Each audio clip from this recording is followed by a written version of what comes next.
আসসালামু আলাইকুম। হঠাৎ করে নদীর দিকে তাকিয়ে দেখি কয়েকজন মানুষ জাল ফেলেছে। ভাবলাম একটু দেখি তো কি হয়। নদীর পাড়ে এমন মাছ মারার দৃশ্য দেখে সবারই মন ছটফট করবে, মনে হবে একটু যাই, গিয়ে দেখি কি মাছ ধরা পড়ে।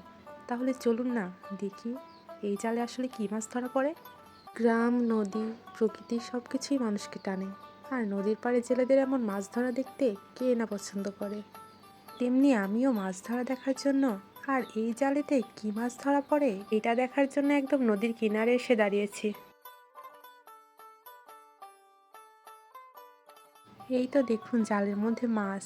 ওরে বাবা, ছোট ছোট মাছ। নদীর পাড়ে জেলেরা কিন্তু এভাবে অনেক মজা করে মাছ ধরে। মুহূর্তের মধ্যেই দেখুন জালের মধ্যে কতগুলো ছোট ছোট মাছ ধরা পড়েছে। নদী বলছি, নদীতে মাছ ধরা দেখার মজা একেবারেই আলাদা। গ্রামের প্রকৃতি, নদীর পানি আর মানুষের আনন্দ সব মিলিয়ে মনটা যেন একদম ভরে যায়। জালের মধ্যে মাছের সাথে কিছু খড়কুটো উঠেছিল, এগুলো দেখুন পরিষ্কার করে নিচ্ছে।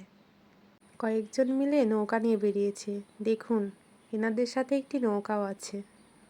বড় একটা পাতিল নিয়েছে। আমি জিজ্ঞেস করলাম, ভাইয়া পাতিলে কতগুলা মাছ? বলল মাত্রই জাল ফেলেছে। এভাবেই জাল থেকে মাছগুলো উঠিয়ে পাতিলের মধ্যে রেখে দিল। একটা ভাইরে আমি বললাম, ভাইয়া মাছের পাতিলটা একটু দিবেন, আমি একটু ছবি তুলবো। ভাইয়া আবার ভালো করে পরিষ্কার করে দিচ্ছে।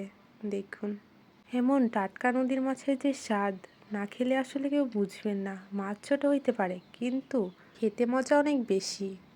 এটাই গ্রাম বাংলার আসল সৌন্দর্য, নিজের হাতে নদীর মাছ ধরা আর ভাগ করে নেওয়ার আনন্দ। ভিডিওটি ভালো লেগে থাকলে সাবস্ক্রাইব এবং লাইক দিতে ভুলবেন না।